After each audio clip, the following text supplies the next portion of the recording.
Okay, recording started. Welcome to the study hall for September 27th. Critical reasoning today, more assumption problems. This is a continuation of we did one unit on assumption problems a very, very long time ago. I want to say it's either 1.5 years or 2.5 years, but it's been kind of a while. So I'm going to kick that on again. We got to look at rules first, ladies and gentlemen. So here we go with that. Okay. Again, if you are watching this recording or if you are here live, please pay attention because let's just say that the submissions from the last couple of weeks have not really conformed to these guidelines very well. Nothing too general, please. I mean, we have to have something that we can cover in a 1.5-hour study hall and not just like briefly touch on. Like we got to be able to have a decently broad coverage of the topic. So it can't be too general. But this is the big thing that people have been doing lots and lots of in recent editions in recent submissions is too specific. I mean, again, please do not type out a single problem and then ask about one or two answer choices. That's not really what this is for. Like, that's the purpose of the forums, but not this. This is not for individual problems. Because if we did that, we wouldn't have any continuity to the sessions here. So really, guys, if you have one problem and one question about that one problem, please just post it on the forum. Like, not only is that why we have a forum in the first place, but also you will get your answer a lot faster that way too. Because the turnaround time of the forums is usually pretty quick. Also, please don't submit personal issues. Please try to keep in mind that, hundreds of people, in fact, thousands for some of the older recordings are watching these things. So, it wouldn't make sense to discuss like your personal study plan with 1,000 people. On the other hand, we do have a place for this, that we have a folder called General Questions, which is precisely for that kind of thing.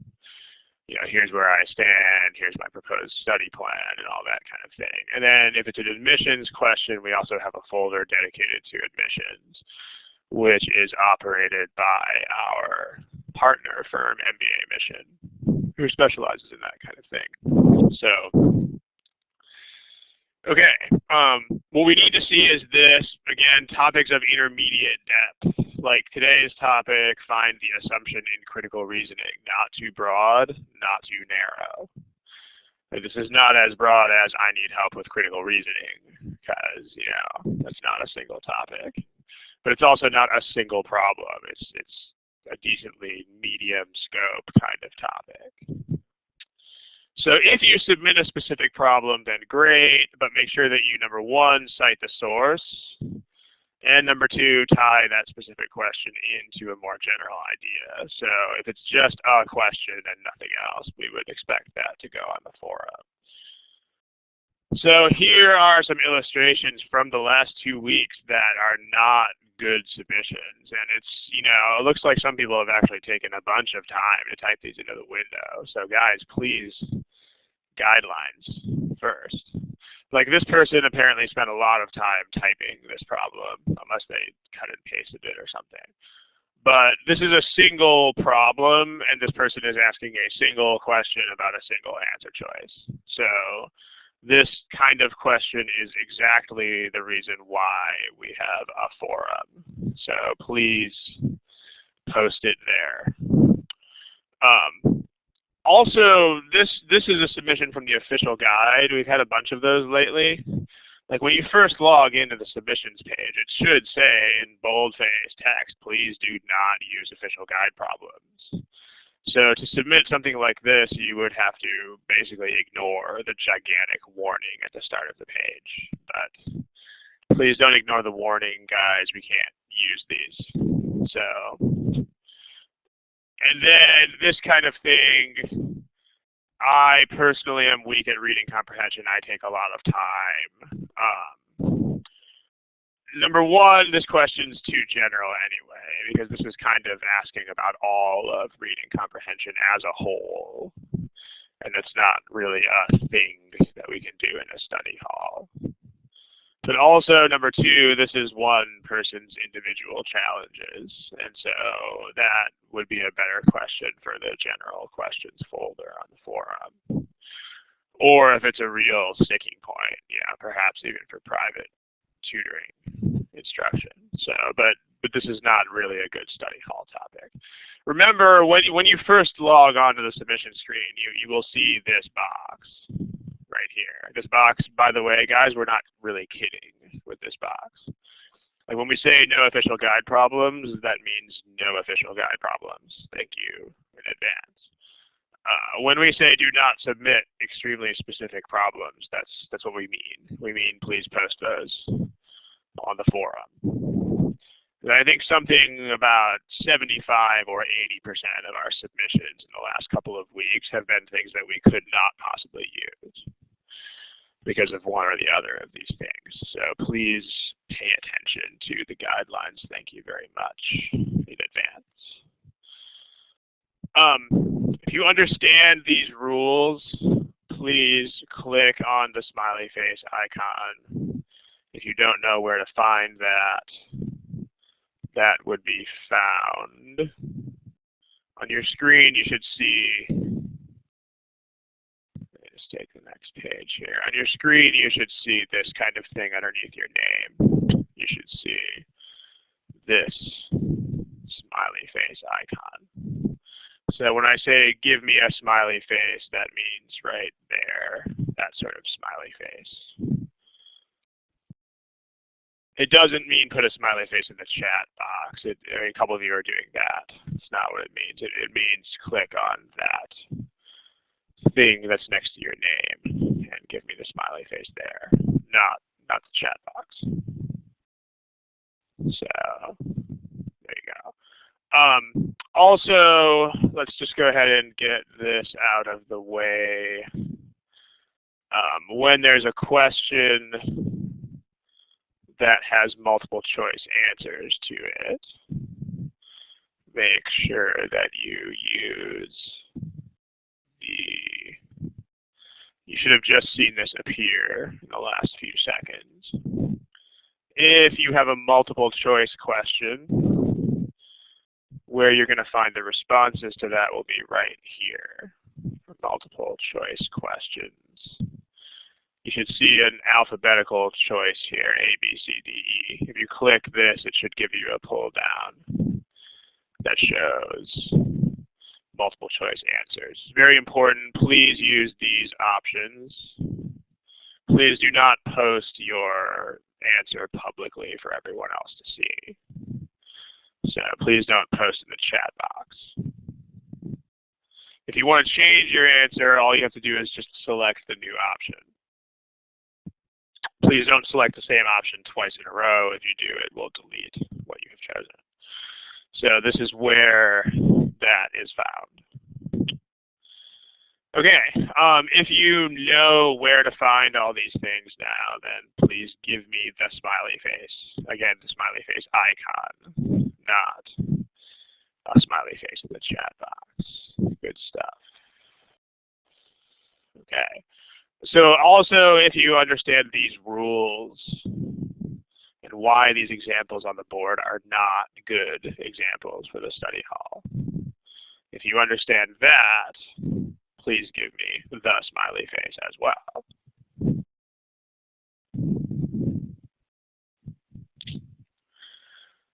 Okay. A little bit of tepid participation this time, but let's go ahead and move on. Again, please don't submit things that we can't use because we can't use them. So, all right. Lastly, there are about 70 archives at this point. Like this has been running for over 2 years, every other week-ish. So we have, about 2 or 3 years worth of archives at this point. That's 70-ish, somewhere around 70 sessions. So what that means is that the topic that you submit, it's very likely that a topic you think of has already been covered. If it has, then please watch the video for that topic and see whether your problem is already addressed in the video. So let's go ahead and type this out. Like if you want, like when you come up with a topic, please check the archives for it. If you see your topic in the archives, then watch that video. And then if there are angles that haven't been addressed, then please specify those angles when you submit your problems. This is very, very, very important, ladies and gentlemen. So, because we've had also a lot of people submitting questions that have actually been used in previous study halls. Like we had one person asking about explain the situation or paradox type of questions, but then they submitted 2 problems that we actually used just a couple of months ago for that topic. So please watch the archive recordings first, because you may find, I mean, we've done the better part of 100 of these. So a lot of what you have to submit will be there already. Okay, those are the rules, ladies and gentlemen. If you understand those, then please give me the smiley face. Smiley face, if you understand the rules. Okay, let's go ahead and get started. Remember that today's topic, if you just came, today's topic is more assumption questions in critical reasoning. So, and then just to make sure we're all on the same page, again, these are going to be multiple choice problems. So the first thing is an attribution. All of the problems on the following pages are from the free GMATprep software. So that is free software. You can distribute the problems as you see fit, but just make sure to, if you do pass on those problems, make sure to give an attribution. So, you know, copyright GMAT.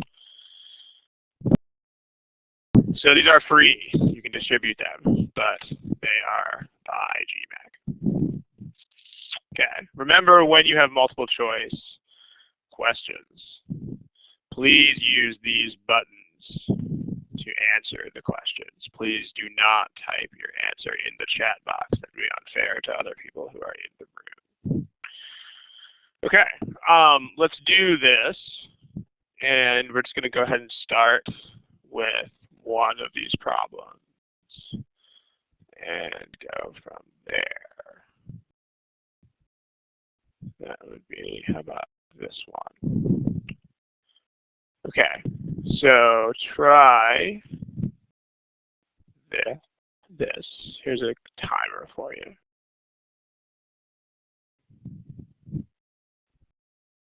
Go for it.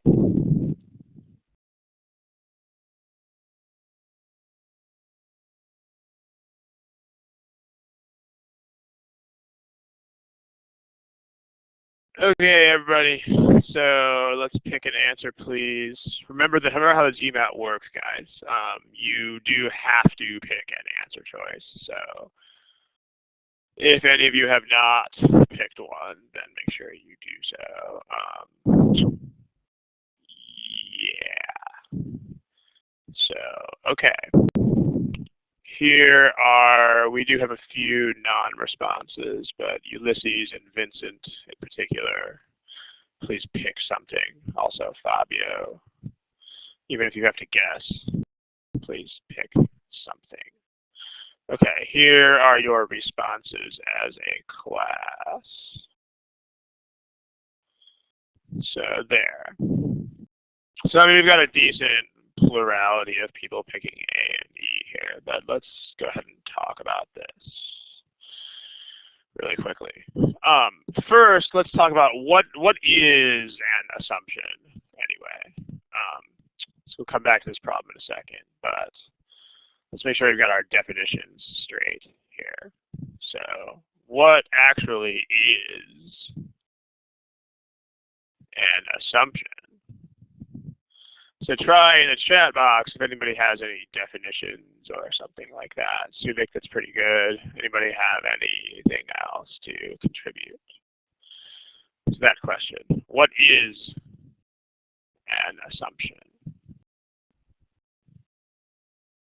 Let's see what you guys have to say. Sometimes people dive kind of headlong into these problems without even really understanding what the task is. Make sure that's not what you're doing. Like if you have to find an assumption, make sure you know what the assumption is. Yeah, okay, these are pretty good. Let's see, statements with no valid premise. Some of these are not as good as others, but there's a couple that are especially good. But here's an example just to make sure we're on the same page. So I'm going to go ahead and blank out your answers here. Here's an example. Let's say that I give you the following silly little passage. Let's see.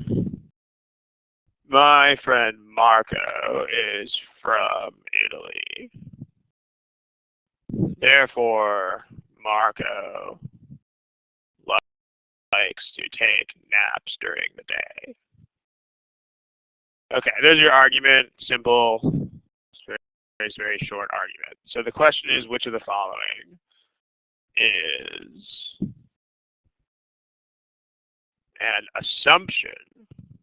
So I'm going to give you a couple of options here. First is people from Italy like to take naps during the day.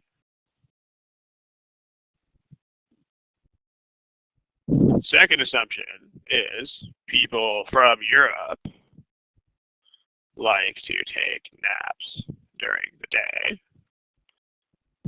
Choice C, either of these. Go ahead and use your multiple choice options. So instead of 1, 2, 3, let's make those A, B, and C. Go ahead and pick multiple choice options for which way this is going to go. Which ones of those are assumptions? Which ones are not? Or if it's both assumptions, then pick C. So let's see what you guys have to say.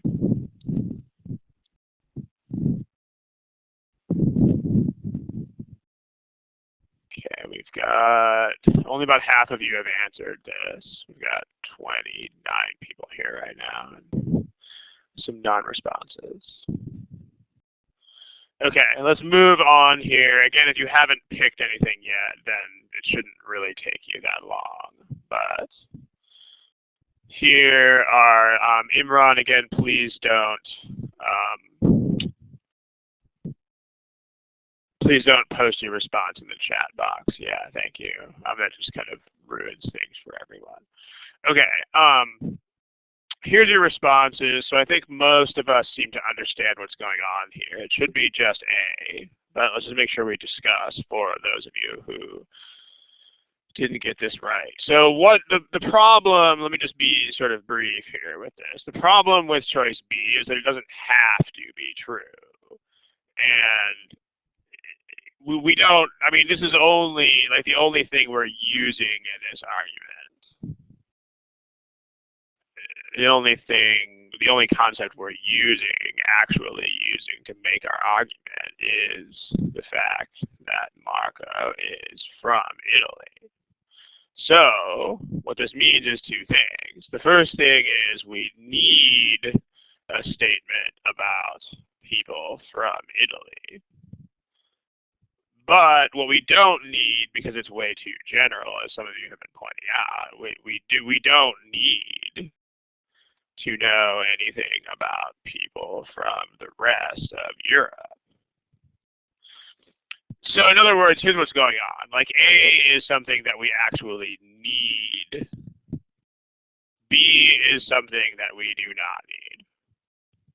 I mean, that's pretty much the difference. But a lot of people are not clear on what an assumption is. And so when they're answering these problems, they're sort of going in blind. Like, let me show you what I'm talking about. Like, here's a couple of responses that people have put in the chat box that are not really good things to use as definitions. Like, some people, I mean, the problem with something like this, and I mean, a few people have been submitting things like that. It's not just this one user. But the problem with saying unstated premise is that you don't really get the idea that it has to be true. So, like, when you say this doesn't effectively express the idea that the assumption must be true. So if you just say unstated premise, then the problem is that you might think that things like B are assumptions. Because like B, if you add, see the problem is if you make B a premise, then it does work. And that's the problem. Like if you add B into the argument, then the argument works. Like Marco is from Italy, Italy's in Europe. So, you know, if all Europeans like to take naps, then Marco will like to take naps. The problem though is again, we don't need to assume anything about everyone in Europe. Like the only thing that we need for this argument to work is stuff about Italians. So that's what we've got to do. So what's better is these kinds of things that other users wrote. These are more accurate. Because these capture the essence of exactly what it is that we are after here. On which the argument depends entirely, or something that must be true. Like these are, let me disable the video here. How do I do that? Okay. We don't really use the video capability in these recordings, guys. So, thanks. All right.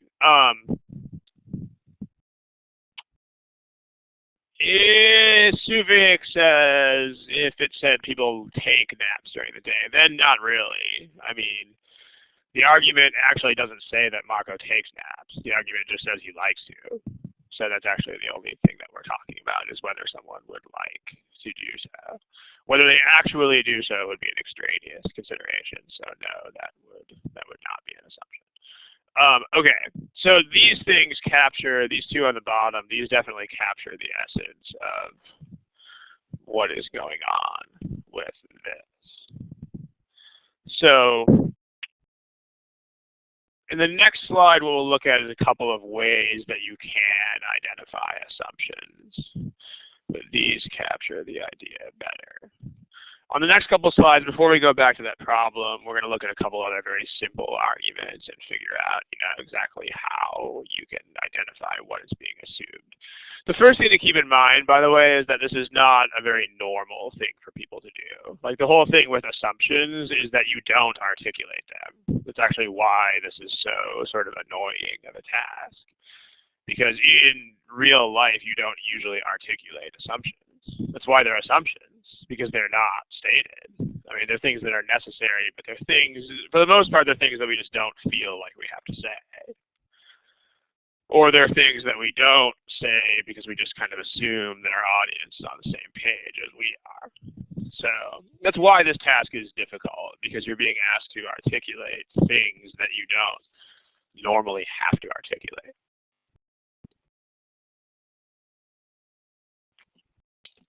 So just realize that you're doing, unlike things like strengthening and weakening, which are very natural thought processes, here you got a thought process that's not very natural. You have to make explicit things that are not usually explicit. So how do you identify assumptions? Well, let's consider that issue. So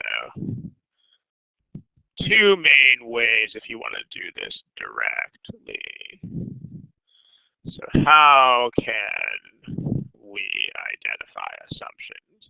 Remember, this is a bigger challenge than you might think because remember, assumptions are not there. So identifying them may be more of an issue than you might think.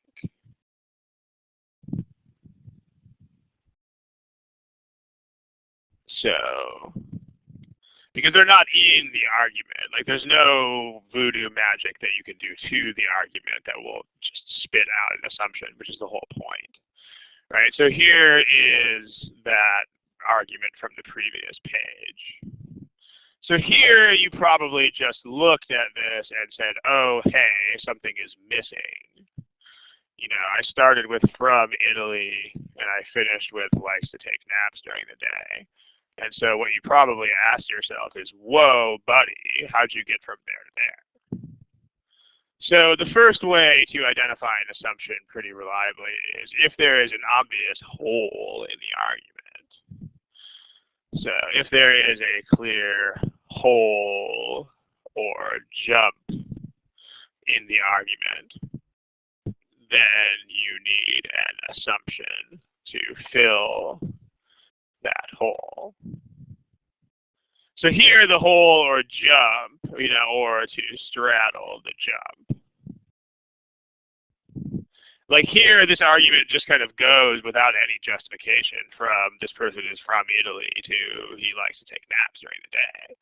And that's just a random jump. So we do need to fill in that hole with something that gets us, that allows us to make that jump. So that's the assumption that we need. The other kind of thing may be, it's a little bit different as far as thought process goes. So here's another argument. Let's say you had something like, how about,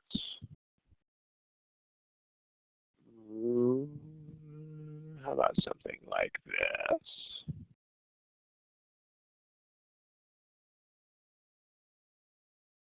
My brother bought a pair of shoes yesterday in size 13. He usually wears size 11. So he bought the wrong size. So in this case, you would probably not proceed by directly looking for a hole in the argument. Instead, what you could look for here would be how could you challenge this argument? So let's consider that issue for a second. How could you challenge this argument? Does anybody have any, aha, yeah, what if, so here are a couple of possible challenges. I mean, if size 13 is big, then that's not a challenge. I mean, that's actually exactly what the argument says. Aha, what if he buys for someone else? Exactly. So one challenge would be like, what if he bought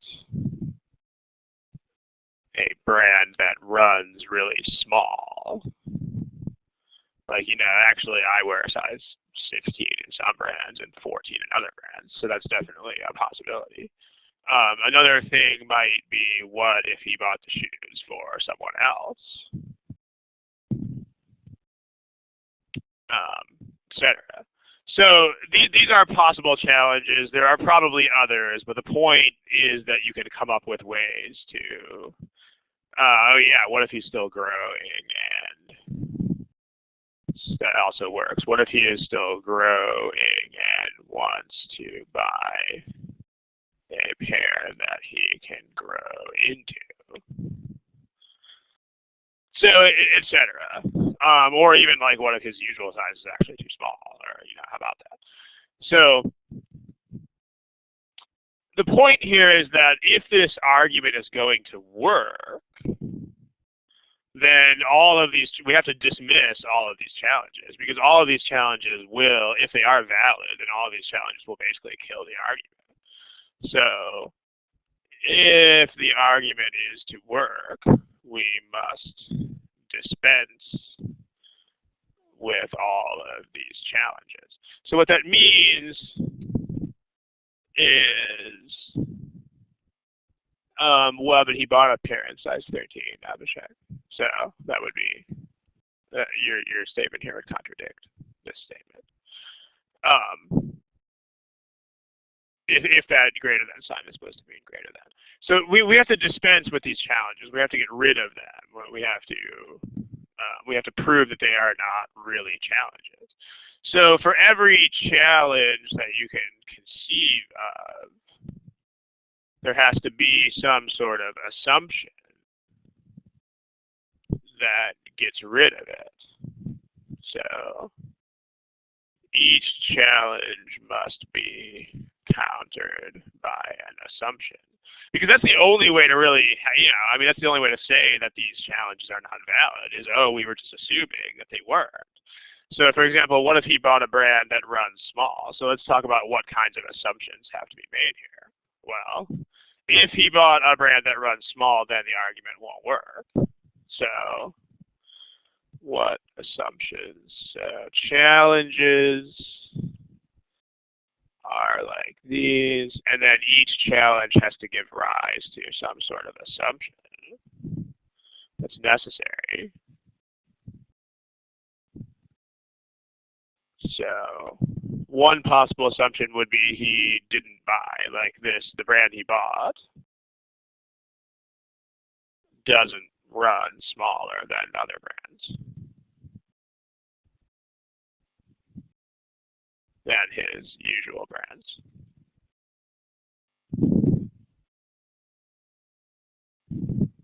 So there's that. Let me resize the text so it'll actually fit. I mean, this assumption you would probably not come up with directly, like in number 1 up there, like with Marco and being from Italy. Like you probably wouldn't think of this directly, but you can challenge the argument without too much trouble. What if he bought the shoes for someone else? So you have to assume that he bought the shoes for himself. What if he is still growing and wants to buy a pair that he can grow into? He is done growing and or is not considering growth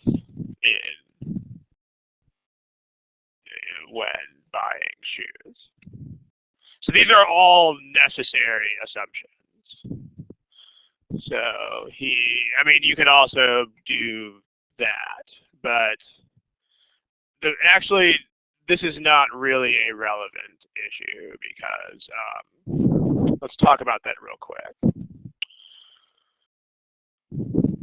This is not a challenge because you got to stay focused on the way the argument works. This is not a challenge because the argument is my brother bought the wrong size of shoe. Like if this is true, then he still actually bought the wrong size. So this is not actually a challenge to the argument at all. I mean, this might provide a reason why he would buy the wrong size, but this does not challenge the idea that he bought the wrong size. So this is not an objection. This might help us understand his line of reasoning, but it is not a challenge. Make sure you stay focused on the issue at hand. The issue is he bought the wrong size. Like notice the difference. All of these things are actually reasons why the size would not be wrong. So, if the brand runs 2 sizes small, then a size 13 would be the right size. If he bought for someone else, size 13 could be the right size. If he's still growing, then size 13 might be the right size. If this is true, it's still the wrong size, so we don't care. All right, let's make sure we're all on the same page here. So the other way to find assumptions then is if there is a clear challenge,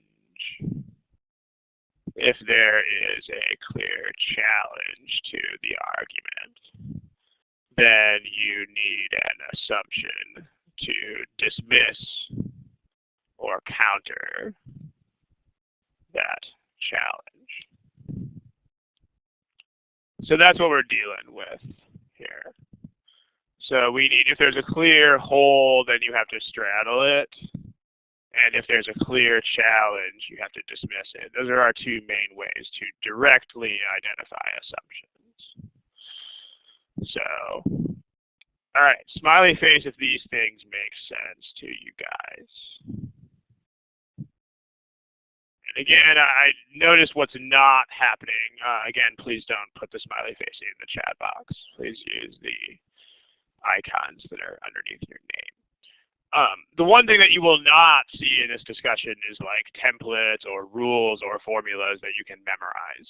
Okay, just make sure you don't let your thoughts go in that particular direction, because that's not really going to help anybody.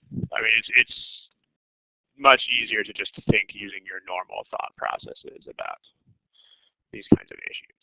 So here's the problem that we looked at. So when you approach an argument, this is any passage really for critical reasoning, two things that you should do. The first thing that you should do is you should personalize the argument. What that means is, like basically pretend it's a conversation. It helps. It sounds a little bit weird and kooky at first to hear this, but it helps to give the speaker an actual name.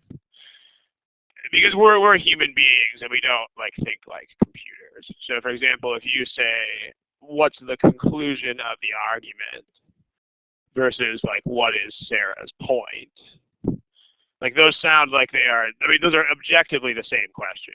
Like someone's point would be the conclusion of their argument, but still it's much easier for human beings to answer a question like what is Sarah's point than it is to answer a question like what is the conclusion, because we're people. It's easier to think that way. The other thing that you should do is put the argument into your own words to help comprehension. Like as long as the argument is still in someone else's words, then that means the comprehension is not really there. It means you don't fully understand what it says. But if you put it into your own words, then that'll help you a lot here. Imran says, basically what I do is take the statement as given and don't make any assumptions. I mean, you should always take statements the way that they're written.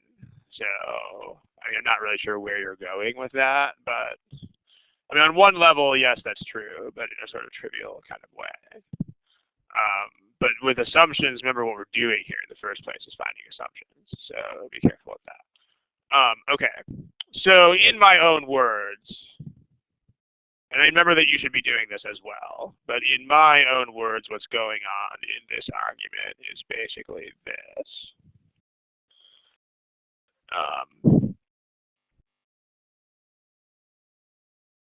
Higher levels of vitamins equals better lung function.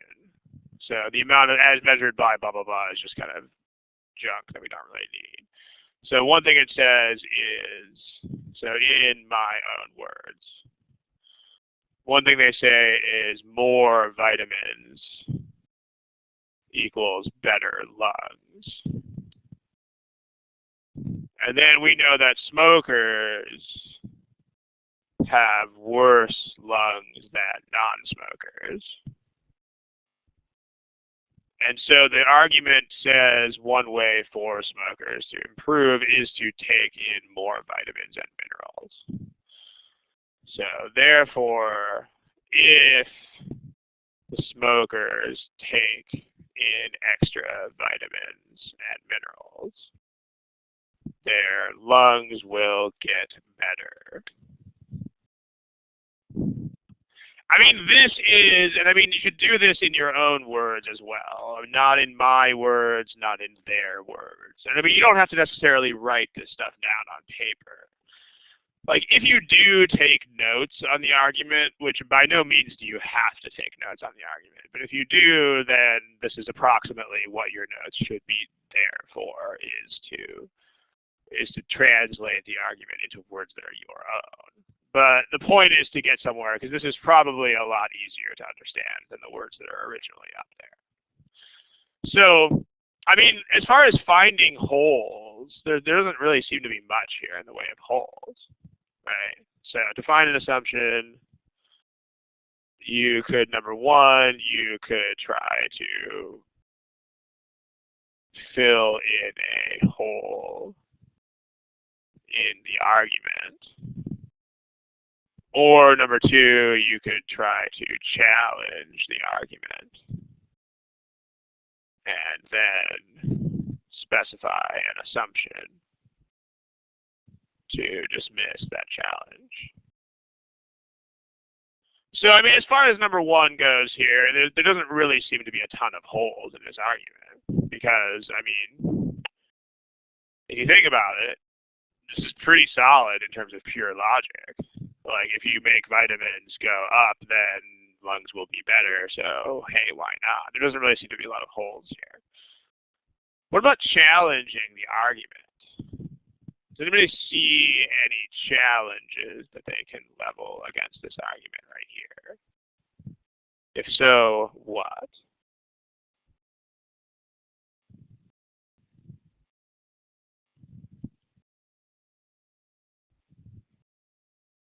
So someone says cancer, although we don't know anything about the effect of cancer in the argument. So you don't really want to go there because you can't introduce additional unknowns.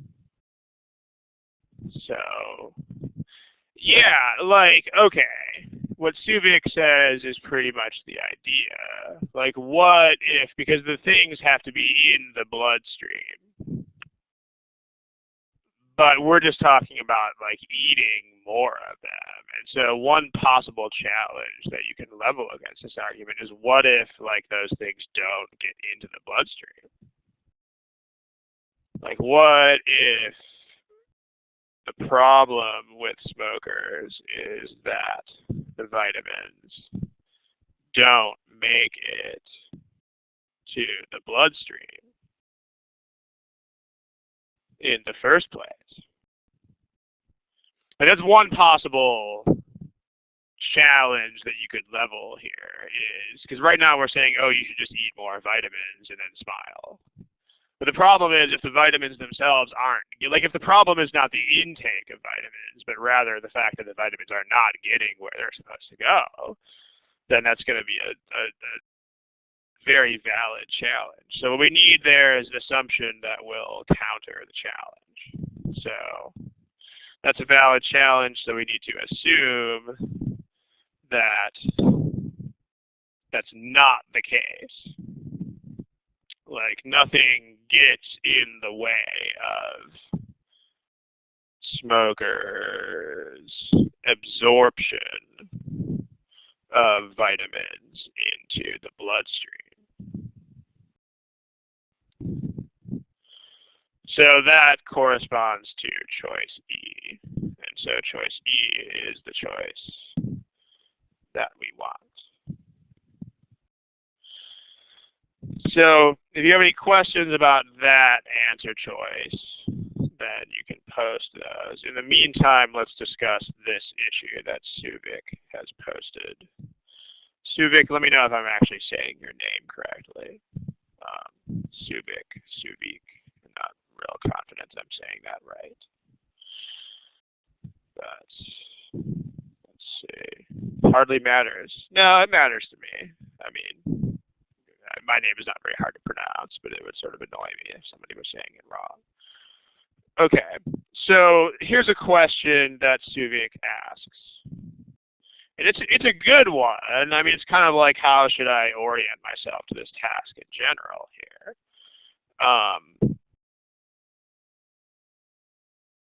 What do you guys think of this? Should we come up with an answer before we read the answer choices? Let's go ahead and take this onto the next page and discuss it there.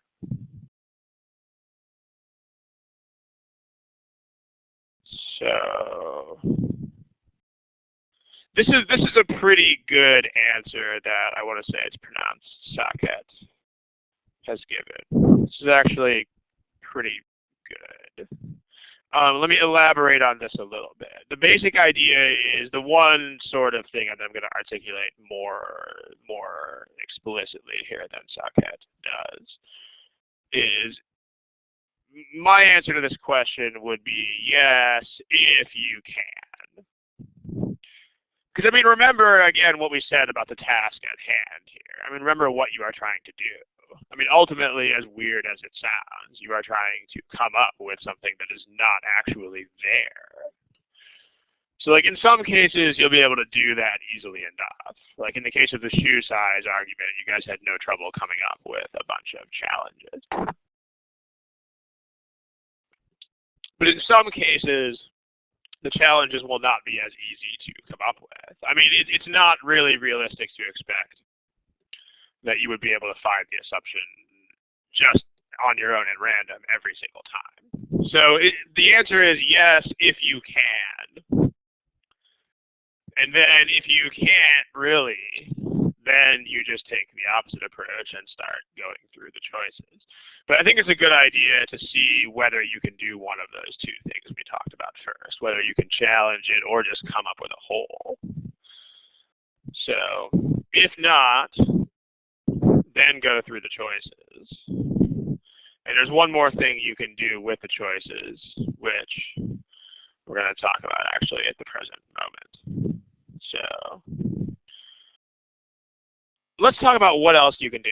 So finding assumptions, we did talk about this. We did talk about a clear whole or jump in the argument or a challenge. So let's condense that here on the next page.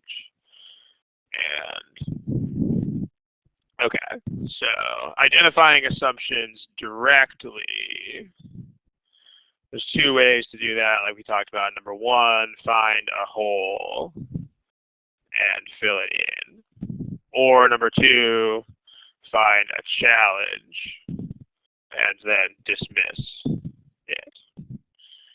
On the other hand, again, you won't necessarily be able to do these things all the time. Like sometimes you will genuinely need answer choices. So like let's say these things don't work.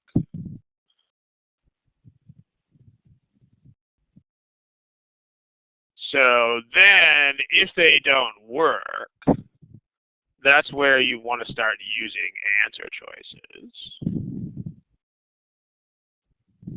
So let's talk about how you would want to do that. So, I mean, let's return to the basic notion of what an assumption is. And then we're going to derive how you should do this. So remember, assumptions are necessary. Okay, what does necessary mean? I mean, this sounds really kind of stupid, but let's take a shot at it. And I mean, don't give me a synonym for necessary. So like when I say what does necessary mean, don't give me like needed or required or compulsory or anything like that. Like actually give me, can anybody come at necessary from a different angle? Like what does it mean to be necessary? Again, if it sounds like a dumb question, then humor me here. What does it mean for something to be necessary?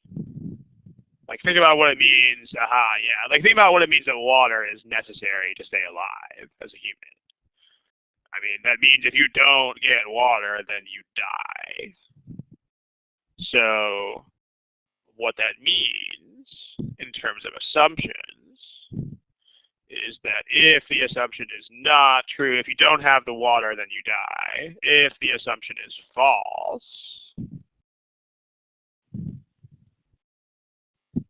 then the argument dies. So this would normally just be a cute fact about assumptions. But what makes it more than just a cute fact is that you have answer choices. And using the answer choices, you can actually take them and make them false and see what the effect is. So that's what I'm going to call, I mean, you might hear it variously referred to as like negation technique or reversal method or whatever. I'm going to go ahead and call it reversal method. Because what this does is you just basically you just use this fact. You make the assumption false, and then see if it destroys the argument. So if the argument is destroyed, then you have found an assumption. So, like, let's take the argument about my brother and his shoe size, that sort of thing. And then let's take the assumptions that we got and talk about the reversal method here. So here's that. The argument there was this. Just to remind you, my brother bought a pair of shoes in size 13. He usually wears size 11, so he bought the wrong size. So let's take these assumptions that we came up with. Let's make it false. Let's make them false. And then let's see what effect that has on the argument. So here's an assumption. So if we make this false, we get he bought a brand that runs significantly smaller than his usual brands. So if this is true, then it destroys the argument because he could have bought the correct size in this brand. Another assumption that we made was he bought the shoes for himself. If we make that assumption, if we make that false, we get he bought the shoes for someone else. In which case, absolutely any size could be the correct size. Because, I mean, we don't know who he bought them for now. And then finally, there's another correct assumption, which is he is done growing or is not considering growth when buying shoes. So if you make that false, you get he's not done growing and is considering growth in his purchases. So again, this also destroys the argument because then that would be, okay, maybe not wrong size. So any of these things, if you reverse them, the argument gets destroyed. So that's how this works. So it's a good backup. The reason why this is such a powerful method is that suddenly you are not doing like an unfamiliar, weird thing anymore. Because remember, finding assumptions directly at the end of the day is weird. It's a very strange thing to do. Because again, assumptions are not things that we normally call out in specifics. That's why they're assumptions, because we don't. But when you do this reversal method, you're not actually finding an assumption anymore.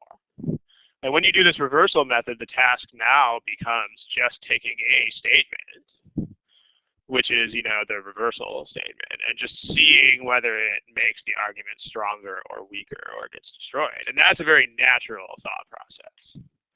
Like, that is not a weird thought process at all. So it takes the strength of this reversal method is that it takes something that is very weird, i.e. calling out assumptions directly, and it turns it into something that is not weird, i.e. just seeing if an argument is destroyed. I mean, that we do in real life all the time.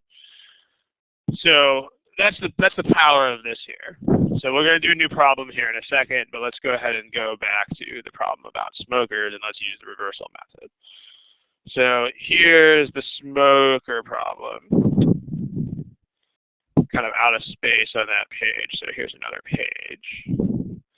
Let's just use the reversal method on the correct answer on choice E. So this is a very nice choice to reverse. I mean, because, you know, ladies and gentlemen, it has the words does not into it. So reversing that is very easy to do. Like, all we have to do is change does not to does. does introduce chemicals that prevent the vitamins from making it into the bloodstream. So if this is true, then this definitely destroys the argument. Because if this is true, then eating more food with those vitamins will not address the problem. Because then, I mean, those chemicals are still there. So even if you take mega doses of vitamins, they still won't make it into your blood. So lots of things we can do here. So just quick summary is what's on this page. If you can directly identify the assumption by one of these two ways, then by all means, you should do that. Find a hole, fill it in, or find a challenge and dismiss it. If you can't do either of those, or if you have trouble coming up with something cold, then don't come up with something cold. Instead, use the answer choices, reverse them, and see if any of those reversals destroy the argument. Any questions? If not, we'll move on to another problem. Okay, let's look at this one. How about that? Okay, here is a timer. Let's look at it. Prashant, the answer to all questions about what level was the problem is you do not care. Just learn to address the task that is in front of you, and it doesn't matter what the difficulty level is, because the ways that you address that are the same no matter what. All right, here's a timer. Have fun.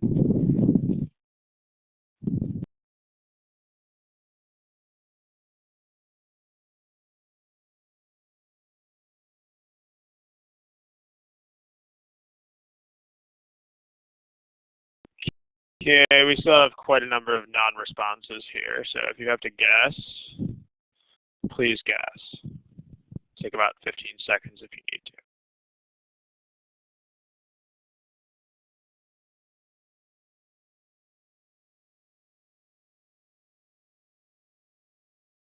Okay, let's talk about it. So we have, there are still lots of people who haven't answered this problem, so that may skew the results here a little bit. But of those of you who did answer it, the results are quite good.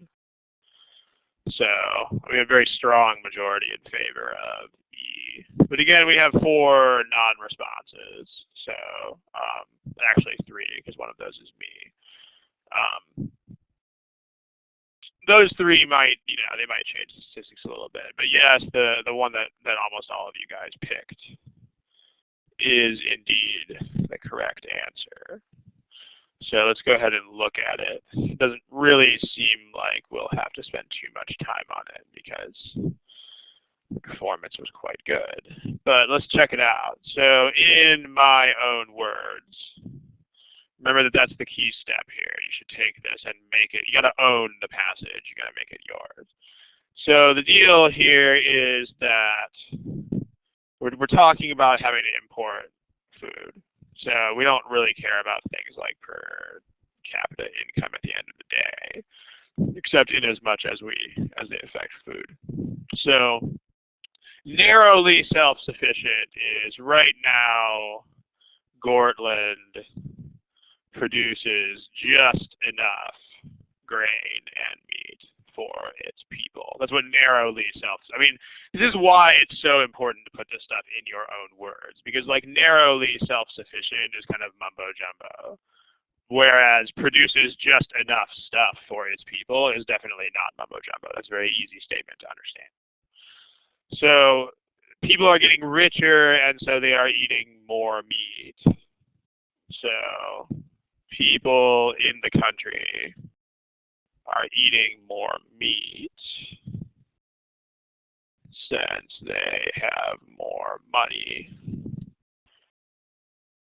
And it takes, like, basically, it takes several pounds of grain to make 1 pound of meat, which means that, you know, meat is a more intensive thing to grow. So, like, meat basically takes more resources than grain does. So that's the point here. And so the argument says, because of this, that because they're not going to make any more grain, and so they're soon going to have to import stuff. So therefore, Gordland will have to start importing food. So, okay, remember what you want to try to do here if it's at all possible. The first thing you want to try to do is find assumptions directly. So if you can, then let's try that. So find a hole and fill it in, or find a challenge and then dismiss it. As far as finding a hole, again, I don't really see one, because this is pretty solid logic. Like right now, we have just enough food for the people, so if the people start needing more food, then guess what? So the logic here, I don't really see any obvious holes. Because, you know, this is pretty solid reasoning as far as the stuff that's actually mentioned. So what about a possible challenge to the argument? How would you do that? And when you come up with challenges here, also make sure that you are not being unrealistically optimistic. Well, what I mean by that is when you have answer choices in front of you, and especially once you've like seen the problem and you kind of know which choice is the correct answer, it's very easy to, like, in retrospect, look back and say, oh yeah, that's the challenge. But when you talk about challenging the argument, make sure that you are coming up with challenges that could reasonably be things that you would come up with on your own. So that's the key thing here. Like you have to have challenges that you might reasonably invent. So what if, okay, let's talk about this. What if groundbreaking technology helps farmers to produce more grains? What do you guys think of that? Is that a valid challenge to this argument? If not, then why not? I mean, that seems to be a challenge, but it's not. Because, yeah, because the passage says that it's not. So, I mean, that's not really something that you can, I mean, you can't contradict the actual passage. So, just make sure you realize that. Domestic grain production will not increase, says the passage. I mean, the concept here is that the passage is not kidding. What I mean by that is whatever you do, challenges or weakeners or whatever it is in any kind of credit, I mean, you can never reason as though the passage is lying. Like, if it says something, then whatever's in there, you should take as true. If it's stated as a fact, not claims. I mean, in other words, things stated as facts. If they draw conclusions from those facts, then you can challenge those, which is actually the whole point of what we're trying to do right now. But the things that they state as facts, you cannot argue with. So about facts, the passage is not kidding. Just make sure you know that. So what if, yeah, so the thing is that people, like one thing you might come up with as a challenge is, you know, because people don't just like eat more of everything. Like unless they're on those reality television shows that are all about, people who weigh 600 pounds. But except for those people, like if you eat more of one thing, then you probably are going to start eating less of another thing. So one challenge that you might reasonably come up with here would be, like, well, what if they, if they eat lots more meat, what if they eat less grain accordingly? Because right now the argument seems to be like assuming that people will eat more meat and still keep eating just as much grain as they currently are. So what we need there is an assumption that they won't cut back. People won't cut back their consumption of grain. And that corresponds to choice E. So there's that. You could also, Abhishek, that would also work, but you would need to actually be a little bit more exact about what that level is.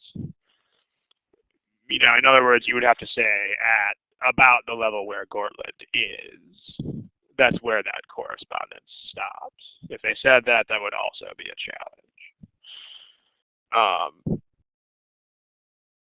What about this that Ulysses says? Does anybody have any comments about this one? Is that a challenge? What do you guys think? What if they import more grain to produce their own meat, says Ulysses? Is that a challenge? Yeah, that's definitely not a challenge. I mean, in fact, that's exactly what the argument is saying, is that they will have to import stuff. So if you're saying that, you are actually completely agreeing with the argument and you're not challenging anything. So, I mean, this is why, you need to make sure that you at least have this focus on what the argument says. Like that right there is exactly, this is not a challenge. This is the argument. So not a challenge at all. If you gave me that as a challenge, what that means what that probably means you're not doing is you're not doing this. Like you're not putting the argument into your own words. Because if you were, then if you had that kind of mental understanding of the argument, then you would realize that there is something very wrong with that. As in, you're not challenging at all. So, but what if people eat less meat is, the whole argument is about people eating more meat. So you don't want to just go against everything that's happening in the argument. Again, the argument's not kidding. Okay, the other thing that you can do is, again, if you have to, you can use this reversal method. So let's use that here. Again, most of you picked the right answer here, so unless someone has, if you have specific questions about one of the wrong answers, then feel free, but otherwise. So E, if you reverse this, you get people in this country who eat more meat will radically decrease their consumption of grain, will eat much less grain. So if this is true, then it destroys the argument because it lends this idea that there's going to be a balance, and they'll need to make more meat, but they can afford to make less grain correspondingly. So that actually is something that destroys the argument when you reverse it. Any questions about this problemo? If not, we'll move on to another one. Let's move on to another one. How about Let's see. How about something like this one? Try this. Again, you guys know where to get answer choices from. You should get them from here. Let me give you a timer.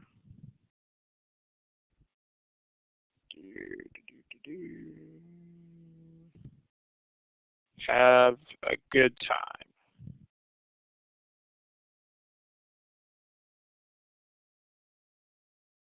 Okay, ladies and gentlemen, we have about 4 or 5 non-responses. So if you are one of the non-responses, then please pick something. Thank you.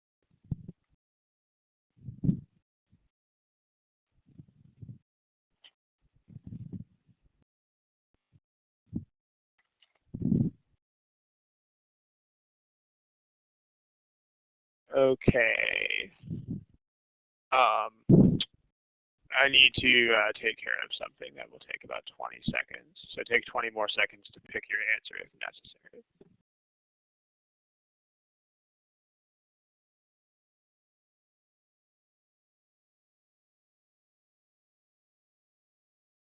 Okay, that took less than 20 seconds. All right, so here are your responses as a group.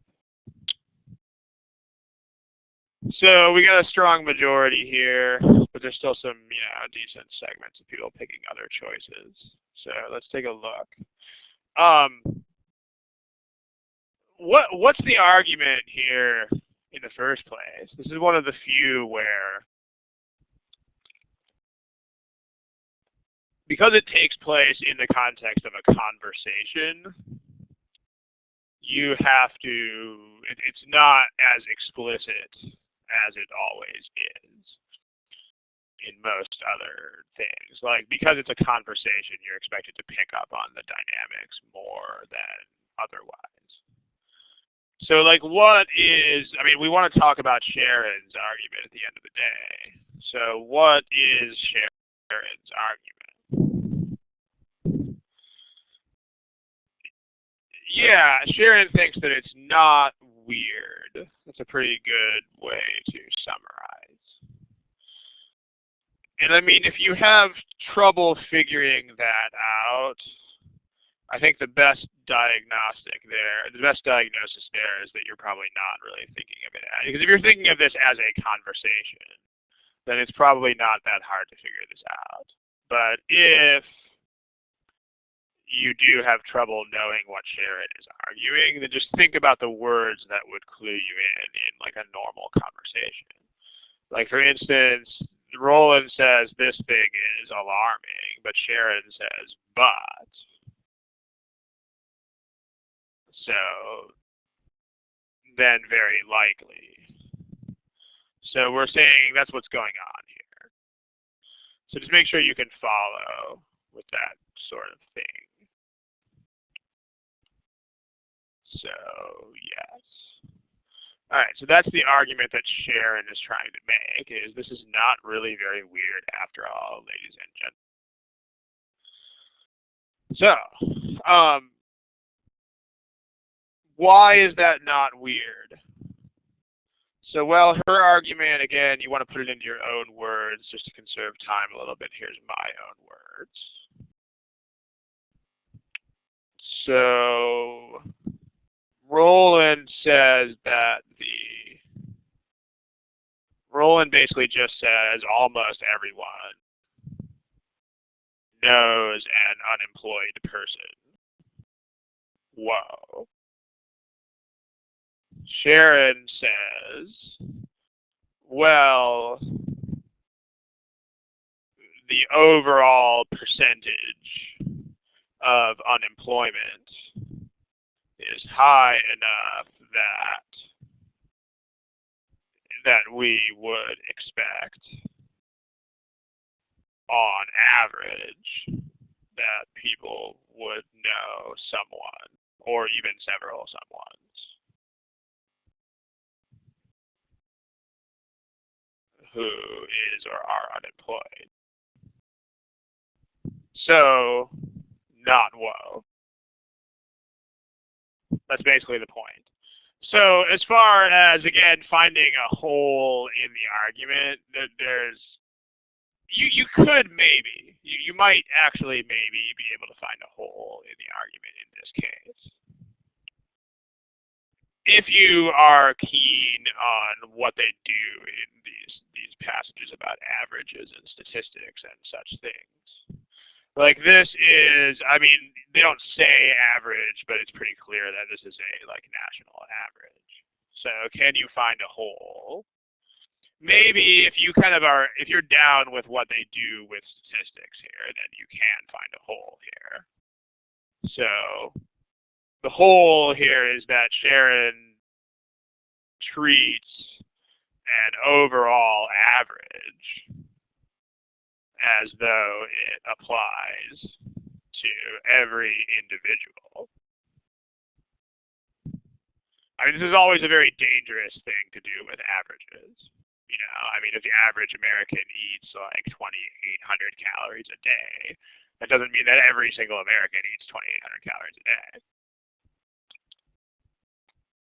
So the same thing is true here. Like Sharon's basically saying that if you know that no matter who knows the 50 people that like, you know, 50 is not a lot, by the way. I would think you would know more than 50 people, but whatever. So like the point is no matter who those 50 people are, Sharon is saying that regardless of who they are, that still the same percent of them are going to be unemployed. So we need an assumption that does that. We must assume that like the overall average actually applies across the board. That's the same as saying that there are not, you know, significant distortions in the average. So equivalently, there is not large variation. There's not a large amount of variation around the average. It's the same thing. Like if you can apply an average to everyone, that means there's very little variation no matter where you go. So that does correspond to choice B. Or, you know, if you challenge the argument, it's very much the same. So the challenge here is, hey, Sharon, what if that average doesn't apply to everyone? And then once you figure out that that's a challenge, then you will, to defeat that challenge or to dismiss it, you need to have one of those. Finally, if it comes down to it, you can use the reversal method here. So if we take choice B and we reverse it, then what it winds up saying is that unemployment is, right now it says unemployment is not, again, it's very nice to have that word not in there like that. Unemployment is not normally concentrated in geographically isolated segments. So if you reverse this, we get unemployment is normally concentrated in some very specific places. Again, I don't love statements like geographically isolated segments or whatever they say, because to my brain, that doesn't mean anything when I first see it. But if I change that in my head to some very specific places, then oh, hey, wow, that makes a lot more sense to me now. So, just FYI. Does multiple Sharon does say if they know 50 workers. Abhishek, that's not really how they're going to roll, because they want people to be, I guess, more perceptive about statistics than that. So I don't think they're going to, I don't think they're going to do something as easy as challenging the idea that someone knows 50 workers. Would that be a challenge if they did that? Sure, it would. But there's two reasons why I think they're not going to go there. The first is that that's just not very perceptive for the most part. It's kind of just on the surface. But also think about the assumption that you would need to counter that. The assumption you would need is that people really know 50 people, and that's basically what Sharon is already saying. So it's basically the whole concept of the passage isn't kidding again.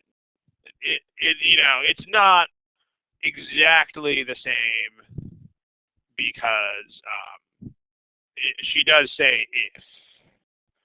And so what that means is that there's still, there is some shadow of a doubt there. But it's more that they're not going to do it just because it's not really, it's not substantial enough.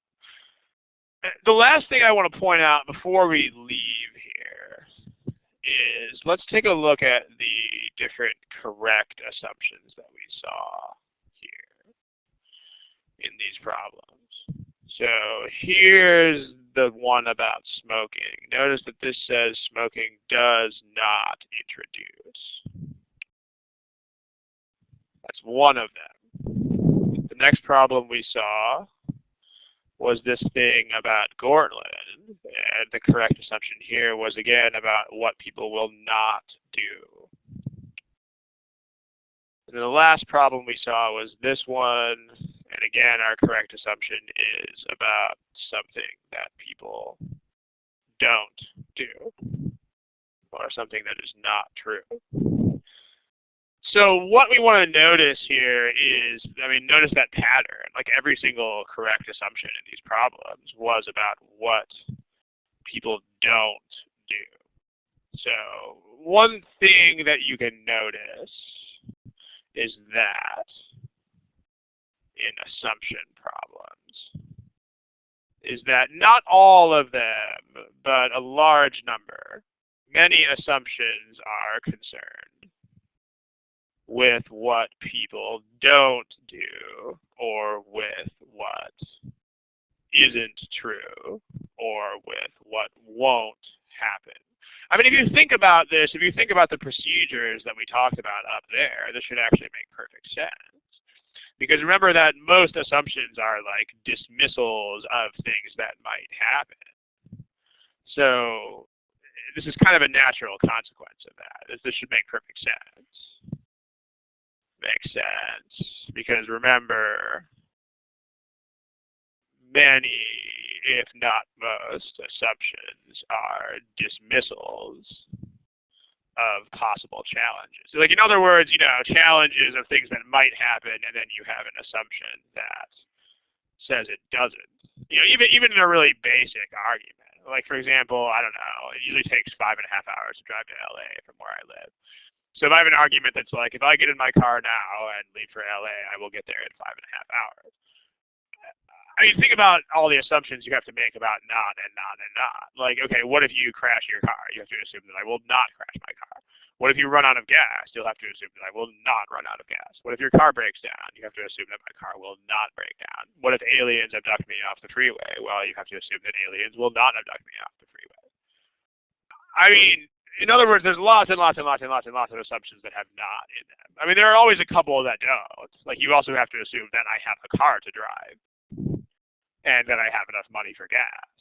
But most assumptions you're going to see are going to be dismissals of ideas, and so most of them are going to be negative statements.